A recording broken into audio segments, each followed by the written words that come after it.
ആശാസമരത്തിൽ കഴിഞ്ഞ ദിവസം നടത്തിയത് പ്രീ പ്ലാൻഡ് ചർച്ചയെന്ന് സമരസമിതി. പഠനസമിതി എന്ന സർക്കാർ നിർദ്ദേശത്തെ ബാക്കി എല്ലാ യൂണിയനുകളും അംഗീകരിച്ചത് മുൻകൂട്ടി തയ്യാറാക്കിയ പദ്ധതി അനുസരിച്ചായിരുന്നുവെന്ന് സമരസമിതി നേതാവ് എം.എ. ബിന്ദു റിപ്പോർട്ടറിനോട് പറഞ്ഞു. INTUC സംസ്ഥാന പ്രസിഡന്റ് ആർ. ചന്ദ്രശേഖരന്റെ വിമർശനത്തിനെതിരെയും സമരക്കാർ രംഗത്തെത്തി. ഇനിയും തുടർ ചർച്ച വേണമെന്നും തങ്ങൾ പരമാവധി വിട്ടുവീഴ്ച ചെയ്തെന്നും എം.എ. ബിന്ദു പറഞ്ഞു. CPIM-ന്റെ തലമുതിർന്ന നേതാക്കൾക്ക് സമരത്തോട് യോജിപ്പാണെന്നും എന്നാൽ ചിലരുടെ പിടിവാശിയാണ് പ്രശ്നമെന്നും സമരസമിതി നേതാവ് ബിന്ദു കുറ്റപ്പെടുത്തി. പ്രതികരണങ്ങളിലേക്ക് ആദ്യം. നമുക്ക് സ്വാഭാവികമായും ഏതൊരാൾക്കും തോന്നാവുന്ന ഒരു സംശയം നമുക്ക് തോന്നി. അപ്പൊ ഇത് മുൻകൂട്ടി ഇത്തരം ഒരു ആലോചന നടത്തിയിട്ടാണോ വന്നിരിക്കുന്നത്? മിനിസ്റ്റർ അവിടെ പറഞ്ഞത് INTUC-യുടെ പ്രസിഡന്റ് ഒരു കത്ത് തന്നു, ചർച്ച വിളിക്കണം. ഈ ഒരു സമരത്തിന്റെ പശ്ചാത്തലത്തിൽ ഒരു ചർച്ച നടക്കുമ്പോൾ സമരം ഉയർത്തുന്ന ഡിമാൻഡുകളല്ലേ ചർച്ച ചെയ്യേണ്ടത്? ഈ സമരം സെറ്റിൽ ചെയ്യാൻ വേണ്ടിയിട്ടാണെങ്കിൽ ചർച്ച ഒരു ഘട്ടം എത്തിയപ്പോഴത്തേക്ക് ഇങ്ങനെ ഒരു പ്രപ്പോസൽ വരിക, അവരെല്ലാവരും ഒരുമിച്ച് ഇരുന്നുകൊണ്ട് ആ പ്രപ്പോസലിനെ അംഗീകരിക്കുകയും നമ്മൾ മാത്രം ആ പ്രപ്പോസലിനോടൊപ്പം ചേരാതിരിക്കുകയും ചെയ്തു. ഞങ്ങൾ ഈ സമരം സെറ്റിൽ ചെയ്യണമെന്നുള്ള ആത്മാർത്ഥമായ ആഗ്രഹത്തിന്റെ അടിസ്ഥാനത്തിൽ താഴ്ന്നു വന്നിട്ട് ഈ ഒരു ചെറിയ എമൗണ്ട് പറഞ്ഞിട്ട് അത് വെച്ച് അത് തരാൻ തയ്യാറായിക്കൊണ്ട് ഈ സമരം ഇപ്പൊ സെറ്റിൽ ചെയ്യണം. ഈ CPM-ന്റെ തലമുതിർന്ന നേതാക്കന്മാരുൾപ്പെടെ ഈ സമരത്തോടൊപ്പമാണെന്നും ഈ സമരം സെറ്റിൽ ചെയ്യണമെന്നുള്ള വികാരം അവരെ പാർട്ടിയിലെ തലമുതിർന്ന നേതാക്കന്മാർക്ക് വരെയുണ്ട്. അപ്പൊ പിടിവാശി ഉപേക്ഷിച്ചിട്ട് ഈ സമരം ഞങ്ങൾ വെച്ച ഒരു ഫോർമുലയുടെ അടിസ്ഥാനത്തിലെങ്കിലും ചർച്ച ചെയ്യാൻ സർക്കാർ തയ്യാറാകണം എന്നുള്ളതാണ് ഞങ്ങൾക്ക് പറയുന്നത്.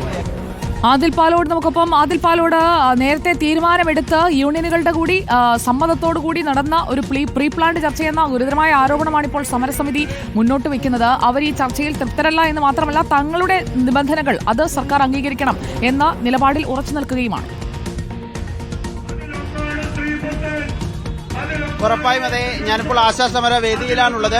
ഈ പറയുന്നത് കൃത്യമാണ്. പ്രീ പ്ലാൻഡ് ചർച്ച. കാരണം INTUC, CITU അടക്കമുള്ള ബാക്കിയുള്ള 4 തൊഴിലാളി സംഘടനകൾ, ആശാപ്രവർത്തകരുടെ തൊഴിലാളി സംഘടനകൾ മുഴുവൻ സർക്കാർ വെച്ച പഠനസമിതി എന്ന നിർദ്ദേശത്തെ അംഗീകരിക്കുകയായിരുന്നു. Kerala ASHA health workers association സമരം നടത്തുന്ന ആളുകൾ മാത്രമാണ്